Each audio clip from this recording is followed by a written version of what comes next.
G'day guys, how you going? Hope you're all having a fantastic afternoon. Today I'm going to be doing a movie review. Now this movie is a horror film from France. It's one of the newer wave sort of French horror films. It was made in 2010, directed by Caroline Dupotet and Eric Dupotet. So I'm assuming they are husband and wife or brother and sister. It's a family affair.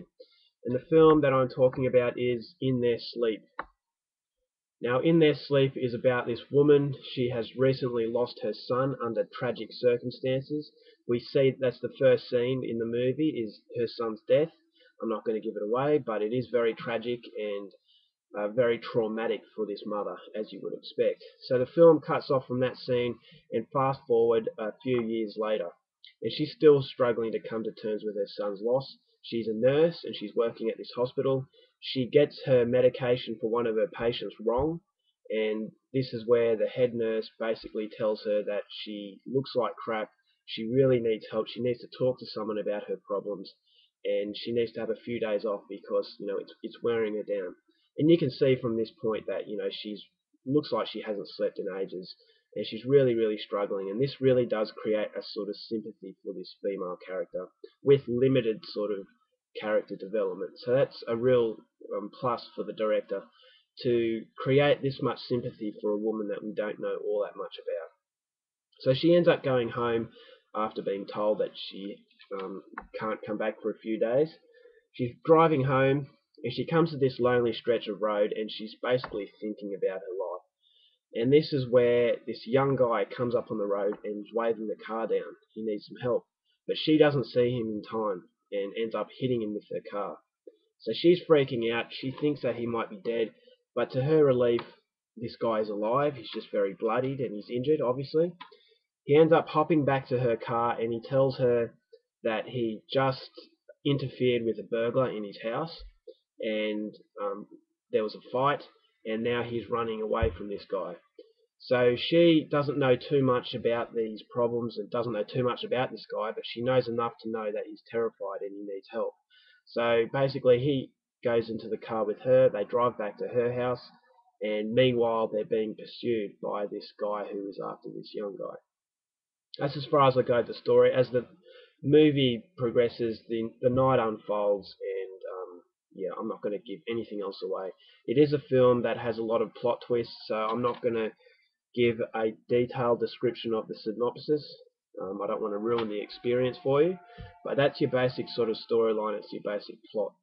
Now, this is one of the newer French horror films, so I hadn't heard too much about it, which is a good thing. I didn't have an influence from the outside world. A few friends told me about it, but they didn't tell me too much, so it didn't really. I had a high expectation based on previous efforts from France, but I didn't go in there knowing what to expect, which is a good thing. I didn't go onto IMDb and read all the reviews because sometimes that can ruin an experience for me. You go in and if a lot of people are saying it's bad, then you go in expecting a bad film. Or if a lot of people are saying it's a great film, you go in there with high expectation, and sometimes that expectation isn't met because it's overhyped. So to have a film that not many people have spoken about is a good thing because I went into this one with a fresh state of mind based and high expectations based purely on the fact that I'm such a huge French horror fan. And I can say that it didn't disappoint me, but it didn't blow me away at the same time. Now I'll go with the negatives. Negatives were it's a 79-minute film, so it's not too long, but I felt that it was kind of rushed in a way. Now I have to be really careful what I say here, but yeah, it felt a bit rushed and it didn't feel like a complete movie to me, in my opinion. It felt more of a big scene, if you know what I mean. Uh, Based purely on the fact that it's a 79-minute film and it does take a little bit to get to the good stuff. So it was a very thin storyline. If you want a story that's in depth and that will make you think a lot, this probably isn't the film for you.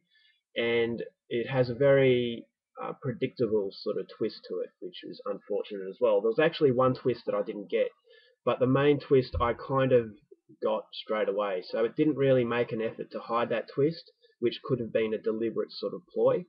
But thankfully, the film doesn't rely on the shock of the twists. It just relies on solid filmmaking, and that's what this film is. Very, very solid. Now I'll get to the good stuff.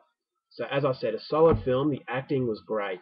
Now the woman who plays the distraught mother, Anne Parallel, she played an awesome role. She played the tormented mother very, very well. She was very authentic. She came across as a very real person. And although the director doesn't give too much character development, he gives enough, well, they give enough to really create a likable sort of character. And that goes down partly to her effort on screen as well. The main young guy, Arthur Dupont, he did a great job as well. A very mysterious sort of person, but had likable sort of qualities, but qualities that you weren't quite sure of. So he did an awesome job as well. And the other guy, Thierry Frémont, he did a good job as the mysterious sort of character. And I'm not going to go into detail about his role. So all in all, it was a very, very solidly made film. The cinematography was excellent. I mean, this direction in this film was superb.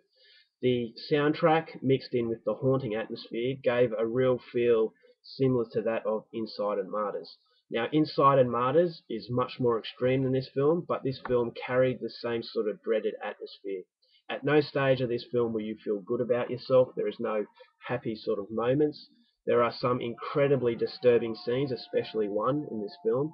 It's not overly bloody, it's not very graphic, but it's just the impact that the whole story has on you. It's over very quickly, but it is a very sort of depressing atmosphere and a very sad tale. So all in all, it is a very impressively made film. I wouldn't put it up there with the best of French horror. I thought that the story was very thin, the plot twists were predictable, and it went for a very short amount of time.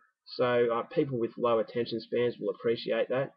And this movie is not going to really make you think, but it is a very depressing film, and the ending I thought was a very good payoff. It didn't kind of rip the viewer off. Some movies, you have this movie, it's pretty good, and then the ending is really bad because they don't know how to finish it. Well, thankfully, the directors in this film finished the film very well, and it matched the mood of the whole majority of the film. So yeah, a film that has its flaws, but it also has a lot of positives. Very disturbing, very depressing. So if this sounds like the film for you, I would definitely recommend you go out and see it. But just don't expect a French masterpiece. So yeah, definitely worthwhile if you're a French horror collector. Alright guys, that's my review of In Their Sleep. I hope you enjoyed it. A bit later I might be doing a review of Stranded, another French horror film, so look out for that one. So until then, have a great day, and I'll see you later. Bye.